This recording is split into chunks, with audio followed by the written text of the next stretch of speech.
आज हम आपको पास्ट कंटिन्यूस टेंस के बारे में बताएंगे। तो सबसे पहले क्या होता है, आइडेंटिटी ऑफ सेंटेंसेस, वाक्यों की पहचान कैसे करेंगे। हिंदी वाक्यों की पहचान आइए जानते हैं। हिंदी वाक्यों के अंत में, कहाँ अंत में, हिंदी वाक्यों के अंत में रहा था, रही थी, रहे थे आदि शब्द आते हैं। तो हिंदी वाक्यों की आप पहचान ध्यान रखिएगा। अगर इस तरह की पहचान आ रही है तो आपको उस वाक्य को अंग्रेजी में जब बनाना होगा तो आप इस टेंस का प्रयोग करके इस टेंस के अंतर्गत जो नियम आते हैं उन सभी नियमों का पालन करके आप वाक्य बनाएंगे तो आपका वाक्य दुरुस्त होगा, सही होगा। आगे एडवर्ब जो है, अब कई बार क्या है कि एग्जाम के अंदर पास्ट इंडेफिनेट और पास्ट कंटिन्यूस दोनों वाक्य एक साथ मिलकर आ जाते हैं।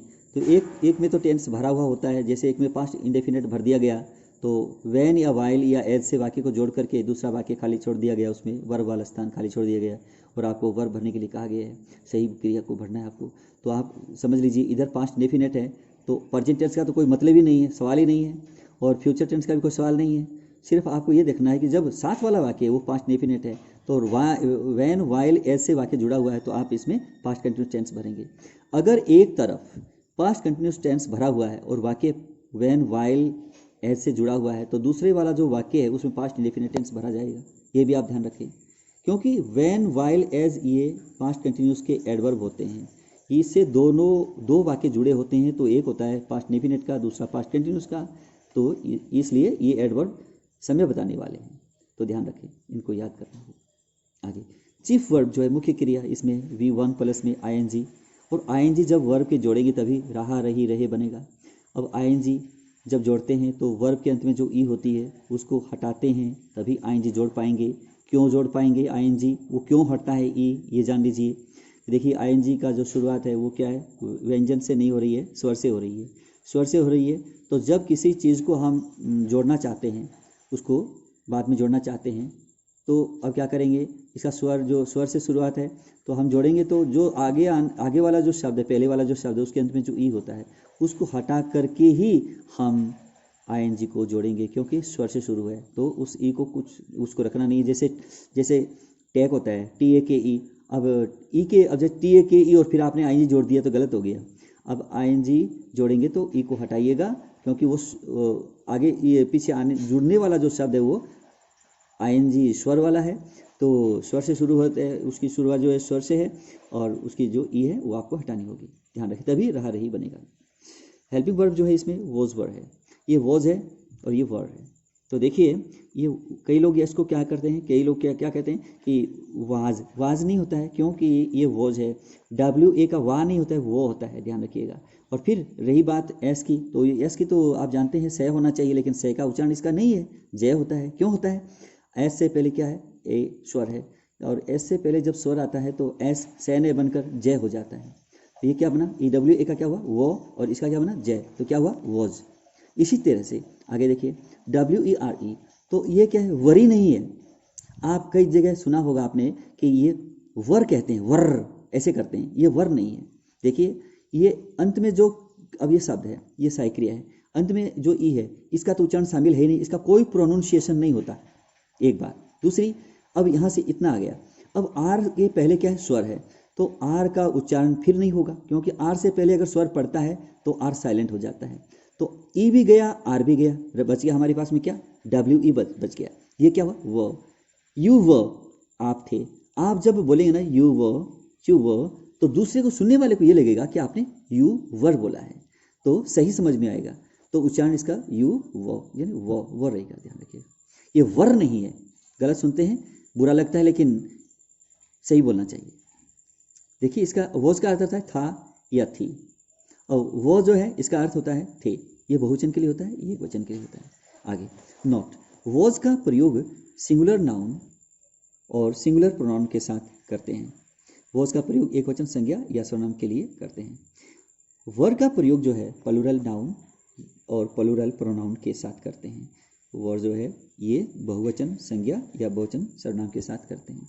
सच है, जैसे कि आई वॉज मैं था, ही वॉज वह था, सी वॉज वो थी, इट वॉज वह था, राम वॉज राम था, लता वॉज लता थी। तो अब जैसे अब आई के साथ में ये वॉज लगा, ही के साथ वॉज लगा, सी के साथ वॉज लगा, इट के साथ वॉज लगा। राम क्या है, एक नाउन है, प्रॉपर नाउन है। प्रॉपर नाउन कि अब जैसे ये नाम आ गया, प्रोनाउन तो है नहीं, ये तो नाउन है, प्रॉपर नाउन है, हमने क्या लगा दिया, वॉज लगाया, राम भोज। अब ये क्या है, लता है, ये स्त्रीवाचक है, तो ये क्या है, लता एक जनी है, तो इसमें क्या लगाएंगे, लता भोज, लता थी, ऐसा हो जाएगा। तो अब क्या है कि एक वचन के लिए हम वॉज लगाएंगे, ये ध्यान रखें। आगे देखते हैं, दी सिटी वॉज, अब शहर है ये, शहर के पहले हमने क्या लगा दिया, दी, तो दी सिटी यानी वह शहर जिसके बारे में आप भी जानते हैं पहले से और मैं भी जानता हूँ, या कोई जानकारी हम रखते हैं, जैसे शहर, दी सिटी वॉज, सही, सिटी एक वचन का है इसलिए हमने वॉज किया। जैसे शहर अमीर था, शहर खर्चीला था, शहर जो है बहुत ही लापरवाहपूर्ण था, या शहर बहुत ही भीड़ भाड़ वाला था, कैसे भी आप आगे वाक्य को सिद्ध कर सकते हैं, लेकिन बात जहाँ की सब्जेक्ट की है तो ये एक वचन है, और एक वचन के लिए एक वचन की सहायक क्रिया लगानी है। उसके बाद देखिए, माई बुक वॉज, मेरी पुस्तक थी। अब माई बुक है, पुस्तक किसकी है, माई यानी मेरी। तो अब क्या है, ये क्या है, ये पॉजेसिव एडजेक्टिव है, संबंधवाचक विशेषण है ये। तो इसका जो प्रयोग है, जैसे माई है, अवर है, योर है, हीज है, हर है, इट्स है, इन ऐसे जो छोड़ दीजिए इट्स को, लेकिन इट्स का भी हो जाएगा, लेकिन ये जो है माई बुक है, ऐसे जो शब्द आते हैं संज्ञा के पहले लगते हैं, ये संज्ञा है, संज्ञा के पहले जो शब्द आते हैं आप समझते हैं कि संज्ञा के साथ में उसका संबंध हुआ है, संबंध बता रहा है कि पुस्तक किसकी है, माई यानी मेरी। जैसे हिज बुक, पुस्तक किसकी है, हिज की यानी उसकी, हर बुक उसकी पुस्तक, ठीक है, डियर बुक उनकी पुस्तक, इस तरह से। तो ये पहले आने वाले शब्द जो है ये पॉजेसिव होने के साथ साथ ये एडजेक्टिव का रोल अदा करते हैं, तो ये संबंधवाचक विशेषण कहलाते हैं। तो ये क्या है, अब माई के अनुसार नहीं लगा, वोज लगा है, तो बुक के अनुसार लगा है। ये बुक क्या है, ये कॉमन नाउन है, क्या है, कॉमन नाउन, क्योंकि इसका यूज जो, बुक तो कोई भी हो सकती है, मैथ हो सकती है, इंग्लिश होती है, संस्कृत हो सकती है, कोई भी साइंस की हो सकती है, कोई भी बुक हो सकती है, तो ये सभी पुस्तकों के लिए यूज़ किया जा सकता है। तो ये क्या है, कॉमन नाउन। आते हैं आगे, इट्स वी वर, अब देखिए वी बहुवचन में है इसलिए वो किया गया, वी वर हम थे, यू वो आप थे, दे वो वे थे, पीपल वर, ये क्या कलेक्टिव नाउन है, ये समूहवाचक संज्ञा है, इसलिए इसके साथ में क्या हुआ, वर लगाए, इसमें एस यस नहीं लगाए, फिर भी ये बहुवचन है, कलेक्टिव है ना, समूहवाचक कहलाता है। तो पीपल वो लोग थे, सम ऑफ द स्टूडेंट्स कुछ विद्यार्थी, यानी विद्यार्थियों में से कुछ विद्यार्थियों की बात हो रही है। तो क्या ये सारे सब्जेक्ट है क्या, नहीं है। अब ये सब्जेक्ट है, ये सब्जेक्ट है, ये सब्जेक्ट है, ये सब्जेक्ट है, ये आपको पहचानना बहुत जरूरी है, क्योंकि इसमें 1 2 3 4 ये 4 शब्द है, क्या चारों ही सब्जेक्ट है, क्या चारों ही नाउन है, क्या नहीं है। तो इसमें से कोई एक नाउन है और जिसके अनुसार हमें ये सहायक क्रिया लगानी होगी, ठीक है। तो हमें सबसे पहले इसका जो रूट वर्ड है वो पहचानना जरूरी है। जब तक रूट वर्ड आपके समझ में नहीं आएगा तब तक आप क्रिया या सहायक क्रिया नहीं लगा पाएंगे।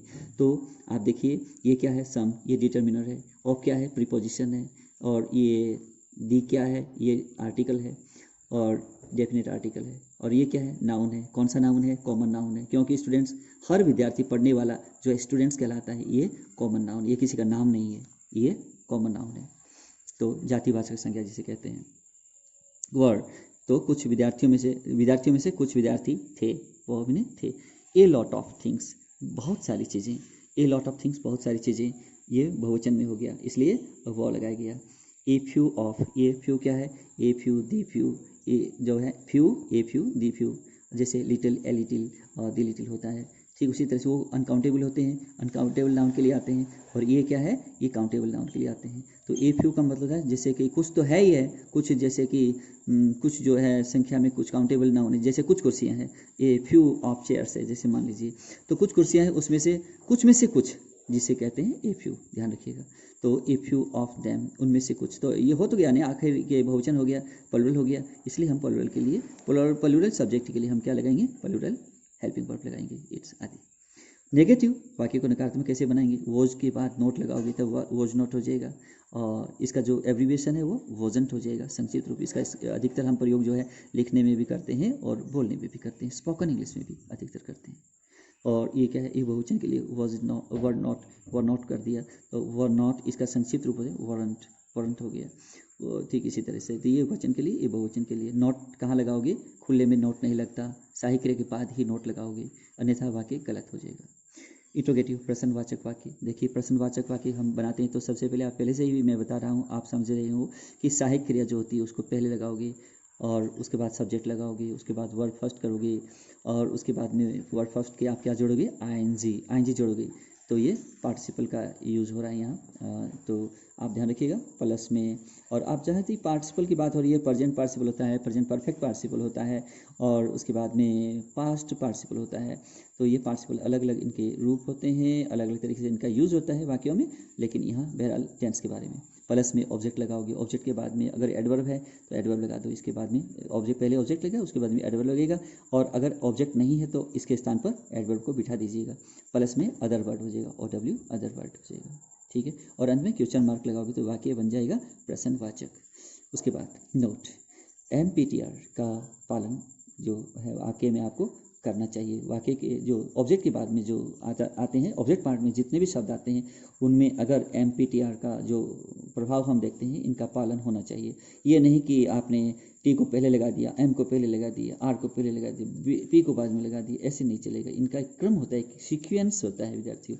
तो सबसे पहले जो है ये M क्या है, ये है आपका एडवर्ब ऑफ मैनर, P क्या है एडवर्ब ऑफ प्लेस, T क्या है एडवर्ब ऑफ टाइम, R क्या है एडवर्ब ऑफ रीजन।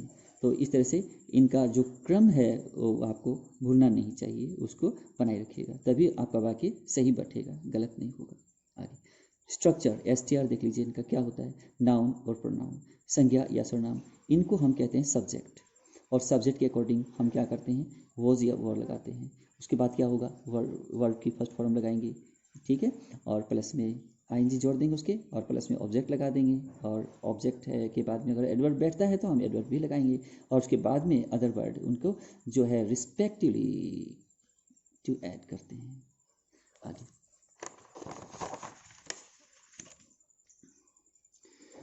उसके बाद देखिए, वह कमरे को साफ कर रही थी, वह कमरे को साफ कर रही थी, वह कमरे की सफाई कर रही थी, मान लीजिए, तो ये इसकी हमें अंग्रेजी बनानी है। सी वॉज क्लीनिंग द रूम, वह कमरे की सफाई कर रही थी। क्या वाक्य बना, ये पॉजिटिव बना, पॉजिटिव सेंटेंस, सकारात्मक वाक्य बना। सी वॉजंट, वॉज नॉट को संक्षिप्त किया गया है, सी वॉजंट क्लीनिंग द रूम, वह कमरे को साफ नहीं कर रही थी। तो एक पॉजिटिव हुआ, एक नेगेटिव हुआ, ये नेगेटिव नकारात्मक कहलाएगा।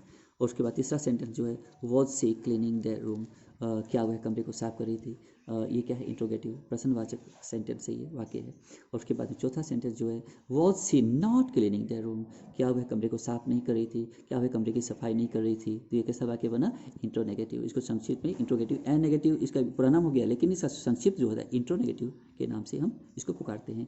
तो एक वाक्य के कितने वाक्य बनते हैं, 4 वाक्य, पॉजिटिव, नेगेटिव, इंट्रोगेटिव, इंट्रोनेगेटिव। तो आप इस तरह से एक वाक्य 4 वाक्य बनाना सीखोगे, तभी आप परीक्षा में सही निशाने तक पहुंच पाओगे। जैसे मान लीजिए आप परीक्षा में, जरूरी नहीं कि हर बार क्या है कि पॉजिटिव सेंटेंस से ही भरने के लिए कहा जाए, कभी नेगेटिव भी बनाना पड़ जाता है, ब्रैकेट में कभी नॉट स्टार्ट आ जाता है, कभी नॉट बाय आ जाता है, इस तरह से तो आपको नेगेटिव करना होगा। कभी खाली स्थान पहले छोड़ दिया जाता है, समझिए कि खाली स्थान पहले छोड़ दिया गया है और फिर अंत में क्वेश्चन मार्क आपको दिखाई दे रहा है, तो जाहिर है प्रश्नवाचक वाक्य हो, इंट्रोगेटिव वाक्य है, आपको उस तरीके से उसके साथ में व्यवहार करना ही पड़ेगा। तो इस तरह से 4 वाक्य बनाना जरूर सीखिएगा। आगे, अंग्रेजी कौन पढ़ा रहा था। देखिए अब हम कुछ प्रकाश डाल रहे हैं जो है प्रश्नवाचक वाक्यों पर। जो है इसमें जो हम प्रश्नवाचक वाक्य बनाए हैं वो पास्ट कंटिन्यूस पर आधारित है। तो देखते हैं क्या है। हु वॉज, देखिए अंग्रेजी कौन पढ़ा रहा था। सबसे पहले तो बात कि व्यक्ति को जाना गया ना, इसमें सब्जेक्ट को जानने के लिए हमने किसका प्रयोग किया, हु को। तो हु वॉज स्टडिंग इंग्लिश, जो है अंग्रेजी कौन पढ़ रहा था। कोई तो पढ़ रहा था, अपने आप तो कोई अभी आवाज़ नहीं आती, अपने तक पुस्तक कभी पढ़ी नहीं जाती, तो कोई तो होगा पढ़ने वाला। तो हु वॉज स्टडिंग इंग्लिश, कौन पढ़ रहा था अंग्रेजी, ये हुआ। और दूसरा देखिए वह किसकी तैयारी कर रहा था, यानी उसकी किस चीज़ की तैयारी कर रहा था वो। तो ऐसे जो हिंदी के वाक्य होते हैं हमारी जो अंग्रेजी में बनते हैं, तो क्या बनता है, व्हाट वॉज ही प्रिपेयरिंग, वह किसकी तैयारी कर रहा था। उसके बाद में अगला देखिए, तुम किसके पास जा रहे थे, यानी कि किसके पास जा रहे थे। ऐसे वाक्य भी हमें बहुत बार सुनने को मिलते हैं और लिखने को भी आ जाते हैं। जब आप नहीं लिख पाएंगे किसके पास जा रहे थे, ऐसे कैसे लिखे, तो फिर कैसे आप इसको लिखोगे, जानोगे नहीं तो कैसे लिखोगे। इसलिए हर एक चीज़ को आप बार बार याद कीजिए, टिक के पूरा अच्छी तरह से इतना याद कर लीजिए जब तक कि वो आपके जुबान पर नहीं आ जाए, आए ना समझ में। तब आपको क्या करना है, कहते हैं ना कि जो टिकेगा वही सीखेगा। तो तुम किसके पास जा रहे थे, to whom were you going, to whom का मतलब होता है किसके पास, to whom were you going, तुम किसके पास जा रहे थे। यही वाक्य हम हु से भी हल कर सकते हैं। किस तरह, देखिए टू को पहले नहीं लगाना, फिर ऐसे whom के साथ करोगे तो टू को पहले लगाना होगा, हु से हल करोगे तो टू अंत में जाएगा। who were you going to, ऐसे हो गया, तुम किसके पास जा रहे थे।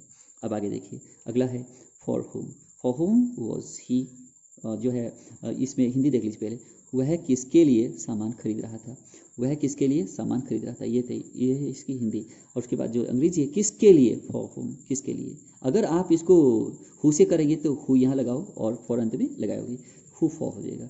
तो देखिए for home was he buying goods, goods में क्या होता है, सामान, यानी दुकान की जो चीज़ें होती हैं हम लोग खरीदते हैं वो क्या है, गुड्स होता है।